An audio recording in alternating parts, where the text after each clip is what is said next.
Wie kann man einen 100 € schweren Panzer aus Klemmbaustein rechtfertigen? Naja, er heißt Hummel und wenn eure Freundin Klemmbausteinblumen baut, dann könnt ihr sagen, hey, ich brauche doch noch eine Hummel zum Bestäuben eben dieser. Das glaubt einem doch keiner.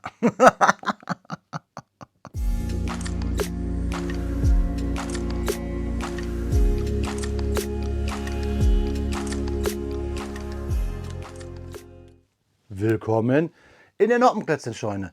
Mein Name ist Blockstar und Freunde, es ist zwar wirklich unpassend, weil wir haben Winter, aber trotzdem bauen wir heute das Kobi-Set 2663, die Panzerhaubitze Hummel, das Sonderkfz 165, das Kobi Ende 2025 auf den Markt gebracht hat, quasi als normale Version, auch wenn es inhaltlich nicht ganz so passt, zum Kobi-Set 2662, den Panzerjäger Nashorn.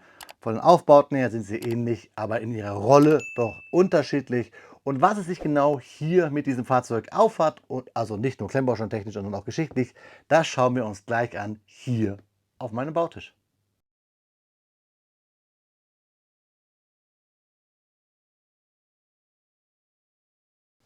Eine Hummel macht noch keinen Sommer, aber auch im Winter kann man dieses eckige, kantige, mit Ketten bestückte Insekt ruhig bauen. Deswegen auf meinem Bautisch im Maßstab 1:28, natürlich von Kobi aus der Historical Collection World War II, das Kobi Set 2663, bestehend aus 1118 Steinchen und 2 Minifiguren, die Panzerhaubitze Hummel. Dieses Set, eine quasi Neuauflage eines schon bestehenden Sets, könnt ihr euch darauf freuen, wenn wir sie gegenüberstellen.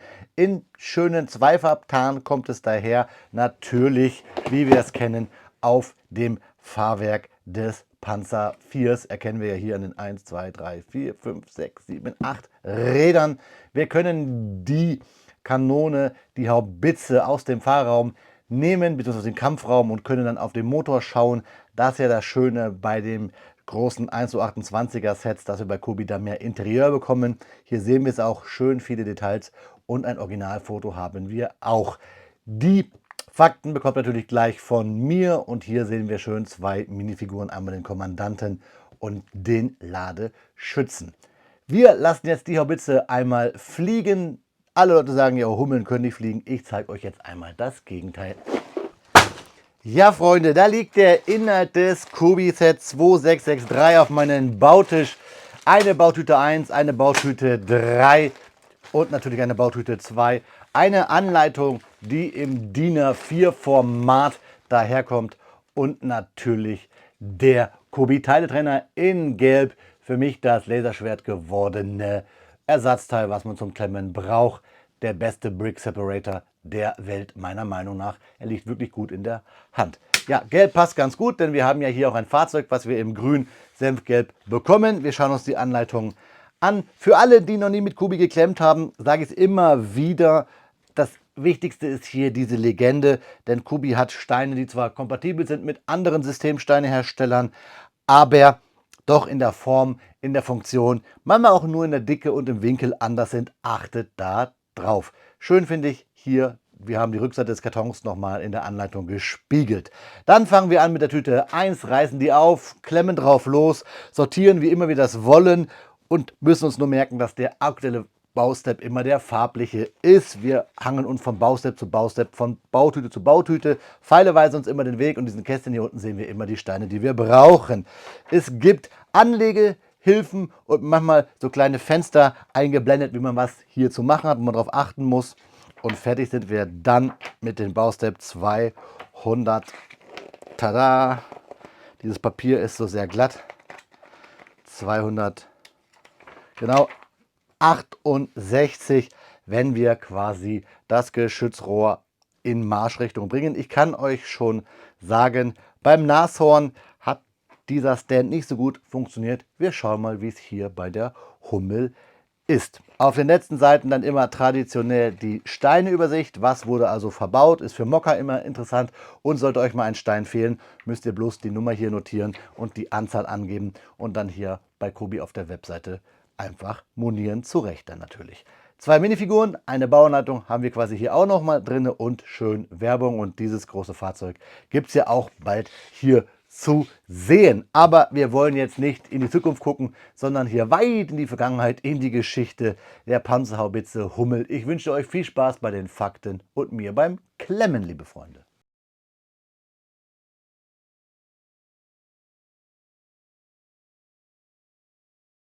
Speedbildzeit ist Faktenzeit und natürlich sprechen wir heute über das historische Vorbild. Wir sprechen heute über die Hummel.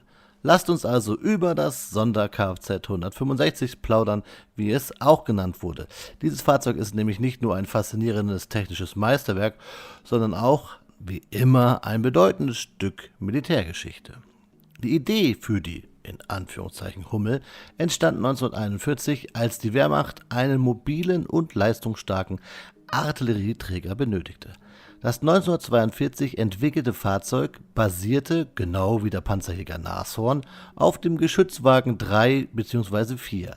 Dies war ein Fahrgestell des Panzerkampfwagen 4 mit dem Antriebsstrang eines Panzerkampfwagen 3, wobei der Motor nach vorne verlegt wurde, um im Heck einen großzügigen Kampfraum zu schaffen. Als Waffe wurde eine 150 mm Haubitze SF-18 verwendet, die ein Seitenrichtfeld von ca. 15 Grad nach beiden Seiten und mit einem 43 Kilogramm schweren Geschoss eine Schussreichweite von ca. 13 Kilometer erreichte. Oh je, da wäre ich nicht so gerne Richtschütze bzw. Ladeschütze gewesen. Überlegt mal, 43 Kilogramm schwere Geschosse. Da das Fahrzeug nicht für den direkten Kampfeinsatz vorgesehen war, schützte nur eine leichte Panzerung gegen Infanteriefeuer und Granatsplitter. So hatte der Aufbau nur eine Rundumpanzerung von ca. 10 mm.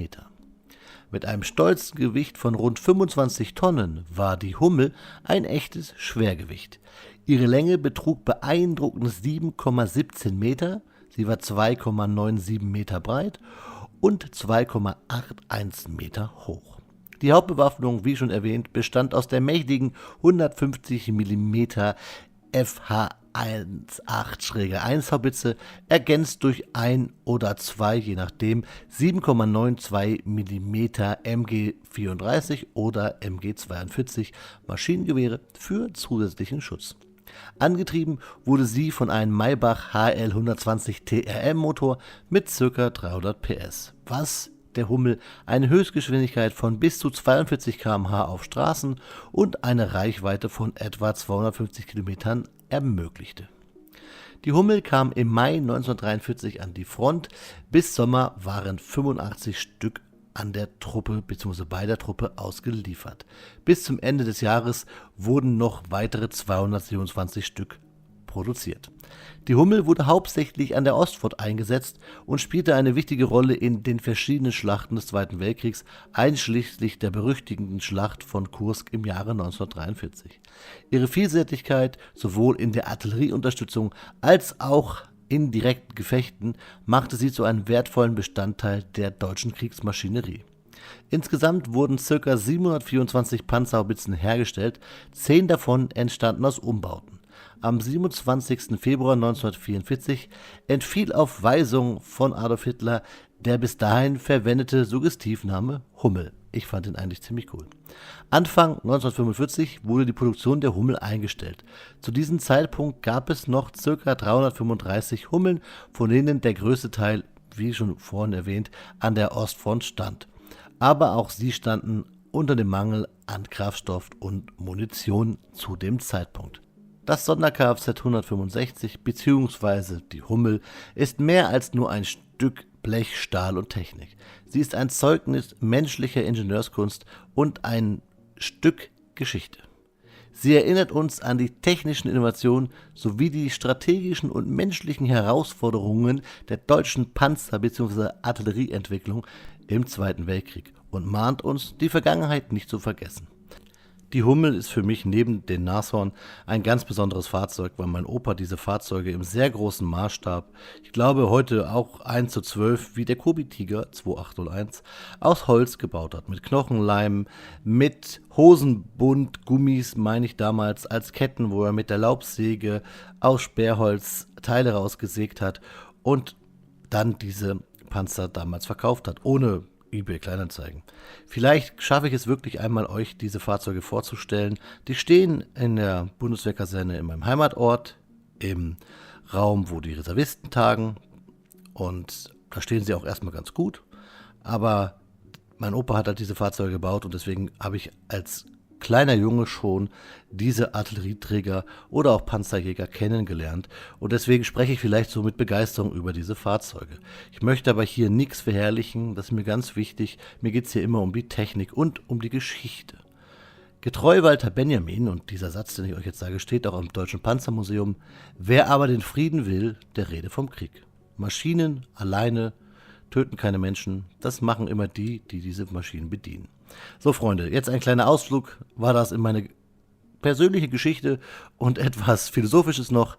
Jetzt lasst uns aber nicht lange schwadronieren. Freunde, viel Spaß beim Klemmbaustein Review.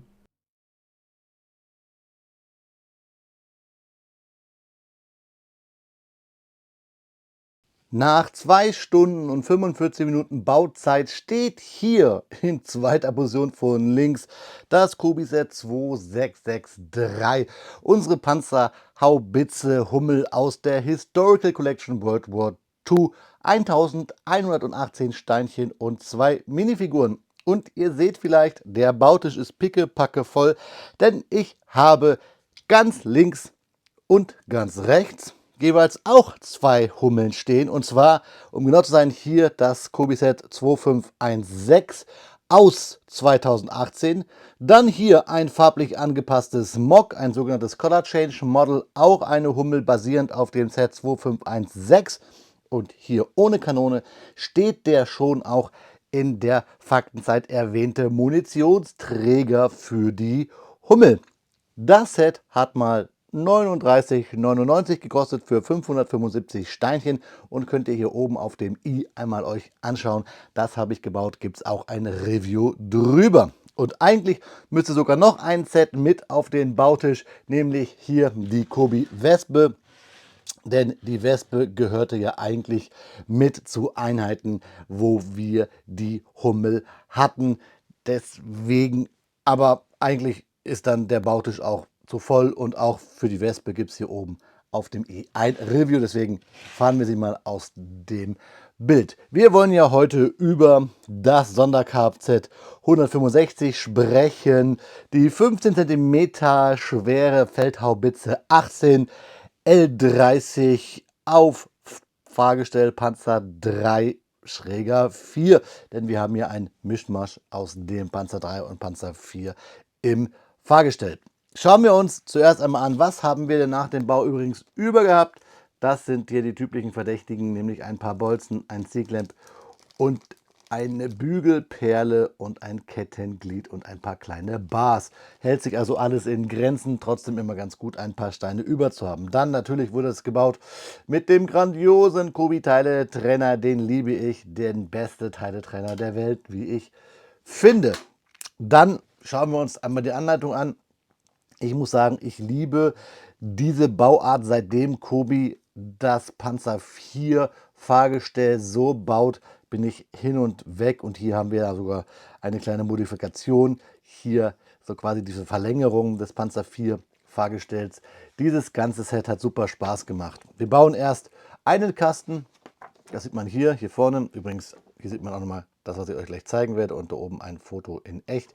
Hier sieht man, wie man es baut. Erst einen Kasten. Man baut hier sogar schon teilweise Motorraum. Und dann bauen wir hier einen anderen Kasten. Und dann bauen wir quasi drumherum, beziehungsweise drauf los. Nämlich dann mit der berühmten, ja, Not-on-Top-Technik. Also querliegend bauen wir hier unten den Wannenboden mit den Noppen, die da oben liegen, Baurichtungsumkehr auch genannt, vernieten wir dann quasi die Wanne mit den Seitenwänden und dann bauen wir hier das Fahrwerk und dann das Geschütz und die Seitenwände und. Also es macht richtig Spaß und vor allen Dingen macht es ein bisschen Spaß, weil wir hier eine Art Waffenträger haben, weil wir die Wanne schön mit der Kanone so als Klotz, und da seht ihr es hier rechts, rausheben können. Das zeige ich euch gleich, denn wir können natürlich an den Motor auch rankommen. Also ein schöner Bau, der Spaß gemacht hat. Sicherlich jetzt nichts für Anfänger, aber deswegen haben wir ja auch hier eine dementsprechende Altersempfehlung von 10 plus. Schauen wir uns die zwei Minifiguren an. Erstmal unseren ganz normalen Artilleristen, den Lancer mit dreckigem Gesicht. Das finde ich ganz cool. Schön gemacht, hier etwas Schmutz. Dann diese hellgrüne oder grüne, ja, Feldjacke mit der Umrandung. Hier schön der Litzen, das gefällt mir. Die Koppel schön gedruckt und hat ein graues Hemd und weiße Hose mit Hosenträgern, die hier hinten nicht mehr bedruckt sind. Aber eine schöne Kobi-Figur und auch mit der Feldmütze M43. Dann den Kommandanten, Dienstglas mit einer Luger, Kopfhörer und Schiffchen. Er ist Ritterkreuzträger, das sehen wir. Und auch hier wirklich ein schön bedruckter Torso. Die Rückseite ist dann wiederum nicht bedruckt. Er hat Stiefel an, die andere Figur nur Halbschüchen. Wir legen sie mal hier an die Seite, da so am Rand. Ehre wem Ehre gebührt. Und dann das Typenschild Panzerhaubitze Hummel Sonderkfz 165 im Maßstab 1:48, wie wir es kennen. Mal als Beispiel hier ja auch bei der Wespe. Wir kennen diese Kobi-Typen Schilder. Legen wir hier auch hier unten am Rand hin, denn wir wollen jetzt ja über das Fahrzeug reden. Es rollt einigermaßen gut, sogar auf meinem glatten Bautisch, ihr seht es, das spricht dafür, dass es dann auch im Normalgang richtig gut läuft und ihr seht es, richtig schön. Ich mag dieses Fahrwerk hier ja mit diesem Absatz, dieser Verlängerung, da erkennt man dann, dass man dieses, ja, Hybrid-Fahrgestell, dieses Hybrid-Fahrzeug hat, sage ich mal, zwischen Panzer 3 und Panzer 4. Mir gefällt die Radaufhängung, auch der getarnte Bau gefällt mir und auch hier die Gummiaufhängung der Führungsräder, der Kettenführung gefällt mir richtig gut. Und auch eine graue, breite Kette, das ist auch der Hammer. Schauen wir uns das Fahrzeug kurz an. Wir haben ein paar Drucke, Balkenkreuz. Hier am Fahrererker haben wir ein paar Drucke.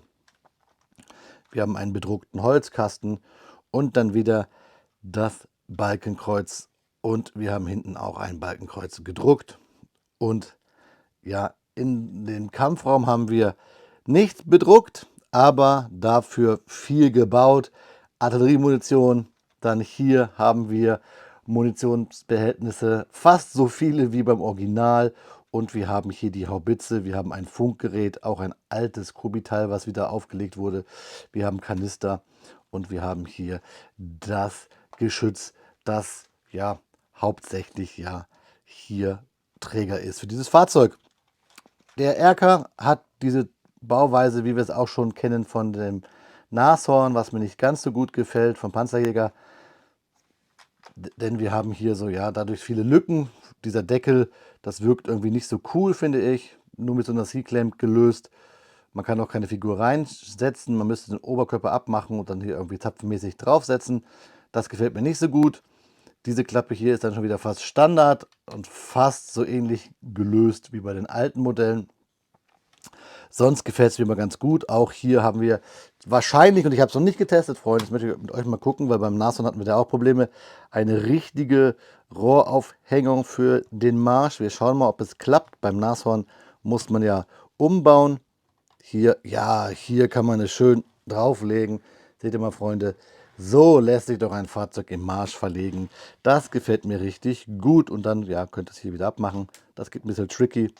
Das ist auch ein Stein runtergefallen, zack, und dann liegt es da. Komme ich an den Stein rein, ohne dass ich das Review unterbrechen kann. Ja, einen Augenblick, ich bück mich kurz, zack. Und dann machen wir es hier wieder dran. Ihr wisst ja, meine Reviews immer, sofern es geht, live on tape. Ja, schönes Fahrzeug, dreieckige Abschrägung des Kampfraums. Hier hinten schön die Rohrreinigung bzw. Arretierungsstäbe, die wir lustigerweise gedruckt haben bei der 2018er Version. Da seht ihr es. Diese rot-weißen Rohre waren ja zur Ausrichtung, zur Kalibrierung des Geschützes. Und wir sehen hier schon den Unterschied. Ja, ich will es euch einfach zeigen. Ein rudimentärer Kampfraum. Damals sicherlich 2018 auch schon sehr cool, dass wir hier die Granaten hatten und das Rohr und diese vielen Drucke. Also dieses Fahrzeug hat ja wirklich viele Drucke. Das sieht man es auch. Aber es wirkt doch hier sehr gedrungen, die 2018er Version im Vergleich zu diesem niedrigeren, breiteren Fahrzeug hier aus 2025. So, packen wir mal wieder an die Seite und schauen uns das an, was wir uns angucken wollten oder was ich erwähnt hatte nämlich hier das Geschütz. Das können wir, ihr seht die zwei Zapfen hier unten, da ist der Griff. Diesen Griff sollte man ja beheben. Beherrschen könnte man nicht so, zack, das Geschütz rausnehmen. Deswegen habe ich davon gesprochen, dass wir eine Art Waffenträger haben. Einzig Blöde ist, dass das Geschütz nur hier an einer Noppe hängt. Da muss man aufpassen. Da, zack, da geht das Rohr schnell ab. Aber Kubi-Steine haben hier eine gute Klatschpower, also klemmen gut, von daher passt das. Und dann sehen wir hier den Motor. Ich habe euch ja gesagt, wir haben erst diesen Kasten gebaut, dann diesen. Und da ist der Motor, den wir auch rausnehmen können.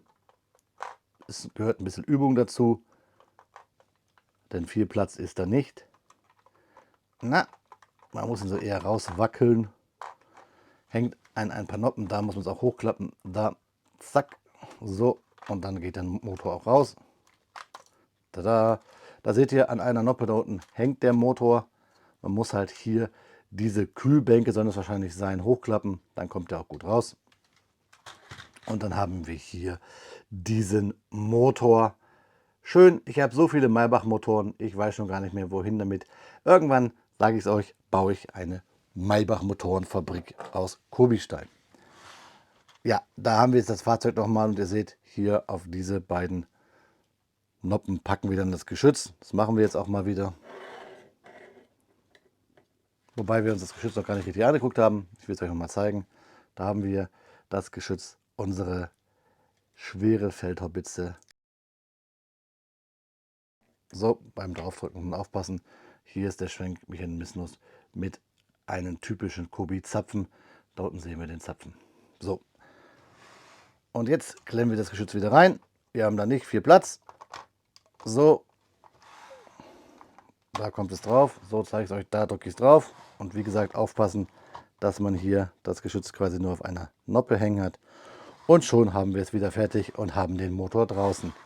Wir haben hier ein paar Shells, also Granaten gebaut. Die sehen wir auch hier auf dem Karton. Finde ich ganz schön, dass wir sie hier auch im Kampfraum dann wirklich stehen haben und nicht die typischen Kubi-Formteile gebaut in diese typischen 1x1er, 2 Plates hoch, die nach unten und oben leer sind. Somit haben wir von beiden Seiten die Chance, hier auf das Fahrzeug quasi diese Munition draufstecken zu können. So, und jetzt müssen wir nur hier richtig den Noppen andrücken und schon haben wir unser Geschütz wieder drin. Ich muss sagen, mir gefällt das Fahrzeug richtig gut. Ich mag es, dass wir das gleiche Teilenmuster haben wie die Wespe.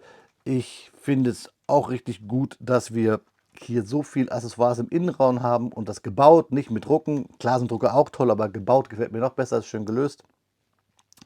Und mir gefällt einfach diese bessere Funktion hier vorne mit der Marschfunktion in diesem Geschütz viel, viel besser als beim Nashorn. Ich bin richtig hin und weg von diesem Fahrzeug. Eigentlich, meiner Meinung nach, hätte vielleicht die Hummel hier die bessere Variante sein sollen als Limited Edition im Vergleich zum Nashorn. Ihr dürft euch aber selber natürlich gleich mal ein Bild machen davon, denn erstmal bekommt ihr sowieso gleich Detailbilder von der Hummel und ihr dürft gerne hier oben auf dem i, jetzt schon ein paar Mal erwähnt, meine Kubi-Playlist euch durchschauen. Da haben wir das Nashorn, die Sonderedition, wollte ich schon fast sagen, die Limited Edition, die von Kubi früher rauskam als die Hummel, und ihr findet dort natürlich auch die Reviews zur alten Hummel aus 2080, in dem ich auch dann schon den Munitionsträger und das Color Change Modell zeige. Wobei, ich kann euch jetzt ja noch mal ganz kurz zum Schluss den Munitionsträger zeigen. Ist ganz schön geworden. Wie gesagt, basierend auf der damaligen Bauweise dieses Fahrzeuges. Heute wirkt das etwas aus der Zeit gefallen, aber für die damalige Zeit richtig cool. Ist halt auch jetzt schon wieder 8 Jahre her, 2018 zu 2026, muss man ja mal sagen, wie schnell da auch die Evolution bei Kubi war. Ich finde es klasse und wer damals so gemockt hat, ist auch der absolute Wahnsinn. Grüße gehen da raus. Ja, das bis dahin. Ihr bekommt Detailbilder und dann schauen wir uns zum Abschluss noch einmal in die Augen, liebe Freunde. Wie immer an dieser Stelle bekommt ihr natürlich Detailbilder vom Geschützwagen 3-4 für die schwere Feldhaubitze 18-1 SF Sonder-Kfz 165 Hummel. Ja, wir Deutschen mit unseren Bezeichnungen waren auch schon damals sehr, sehr loco. Ich möchte mit euch aber noch ein bisschen über die Panzerartillerie sprechen, denn die Hummel ist ja einer der präsidierten Fahrzeuge der Panzerartillerie.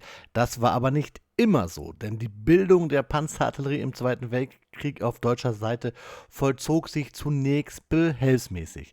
Nicht mehr den Frontbedingungen entsprechende Panzer wie der Panzerkampfwagen 38T, der Panzerkampfwagen 1 und der Panzerkampfwagen 2, aber auch viele französische Beutepanzer, unter anderem die Typen Lorrain, Zuma oder Renault, wurden zu in Anführungszeichen Gerätewagen abgerüstet und dann als Selbstfahrlafetten mit Infanteriegeschützen wie zum Beispiel der SiG 33 oder erbeuteten 7,62 Feldkanonen aus russischer Bauart oder deutschen Feldhaubitzen wie der 10,5 cm Variante bestückt. Ergebnis war eine Vielfalt verschiedener Fahrzeuge und Ausführungen.